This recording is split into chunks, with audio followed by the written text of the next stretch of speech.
जय श्रीराम मित्रांनो. आज हनुमान जयंती होती तर सकाळी सकाळी मी मित्राच्या घरी आलो. मग आम्ही असल्या माळा बनवल्या मंदिरात जाण्यासाठी. मग काय माळा तयार झाल्या आणि मित्र बी तयार होत होता.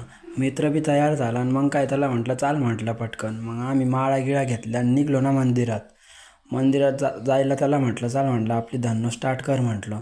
तो म्हणे हां म्हणे थांब करतो एकदा शर्ट कसा दिसतोय सांग म्हटलं अरे लय खतरनाक दिसतोय. मग आम्ही निघलो मंदिरात. तसं मी कॉलेजला होतो पण लय दिवसानंतर गावाकडं आलतो आणि गावाकडं असं मित्रासोबत फिरायला एक नंबर वाटत होतं भाऊ. मग नंतर थोड्याच वेळात आम्ही मंदिरात पोचणारच होतो. मग काय कमानी गिमानीमध्ये घुसलो आणि मग मंदिर आलं आमचं. मग उतरलो मंदिरात.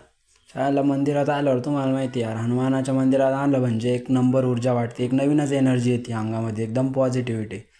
मग काय मंदिरामध्ये आलो आणि दर्शन घ्यायचे होते आम्हाला. पण यार मंदिरामध्ये आल्यावर एक प्रॉब्लेम येऊन गेला. प्रॉब्लेम असा होता की आम्ही ज्या माळा आणल्या होत्या त्यांची होऊन गेली गुत्तामात सगळी. ती काही सुटत नव्हती. मग त्याला म्हटलं इकडं आण म्हटलं भाऊ. मग तुमच्या भावानं काय आपला इंजिनिअरिंग दिमाग वापरला आणि 10 सेकंदात माळाची गुत्तामात सोडून टाकली. मग काय माळाची गुत्तामात सोडायला टाईम लागला, माळाची गुत्तामात सुटली. मग आम्ही घ्यायला गेलो दर्शन. मग त्यानं दर्शन घेतलं, लगेच म्या घेतलं भाऊ. नंतर आम्हाला जायचं होतं पुढं. मग बाहेर आलो, प्रसाद गिसाद घेतला आणि मग डबल आपली सवारी चालू केली. त्याला म्हटलं चाल म्हटलं भाऊ पटकन. मग काय आपल्याला मित्राच्या अकॅडमीमध्ये जायचं होतं. मित्रानं नवीन अकॅडमी टाकली. मग काय चाललो मित्राच्या अकॅडमीमध्ये. कन्नडमध्ये फिरायला एक नंबर वाटत होतं भाऊ. लय दिवसानंतर कन्नडमध्ये फिरत होतो. मग थोडं फिरत फिरत गेलो.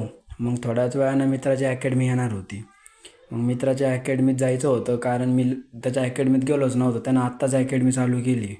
मग नंतर आलो भाऊ मित्राच्या अकॅडमीमध्ये. हे पहा मित्राचं ऑफिस दाखवतो तुम्हाला. हे आपल्या मित्राचं ऑफिस होतं. मग मित्रानं ऑफिस गिफिस दाखवलं.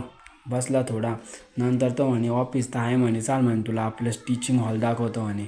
म्हटलं ठीक आहे म्हटलं भाऊ, टीचिंग हॉल बी जाऊ म्हटलं, पण आधी आपण तो ऑफिस पाहून घेऊ म्हटलं. मग ऑफिस पाहिलं आणि मग गेलो टीचिंग हॉलमध्ये. भाऊचा टीचिंग हॉल एकदम खतरनाक की डिजिटल बोर्ड गिडवर शिकवतो भाऊ. आणि जास्त दिवस नाही झाले, 2-3 दिवसच झाले अकॅडमी टाकून, तरी भाऊकडे 20-25 ॲडमिशन आले भाऊ. नंतर काय भाऊनं त्याचं राहील काम पूर्ण केलं. तुम्हाला बी जर अकॅडमी लावायची असेल तर नक्की या भाऊ, इथं एक नंबर काम आहे. सिलेक्शन पक्का होईल. नंतर आपल्याला हाईट मोजाचं यंत्र दिसलं. मग काय यार म्हटलं हे यंत्र आहे तर चला आपण बी यूज करून घेऊ.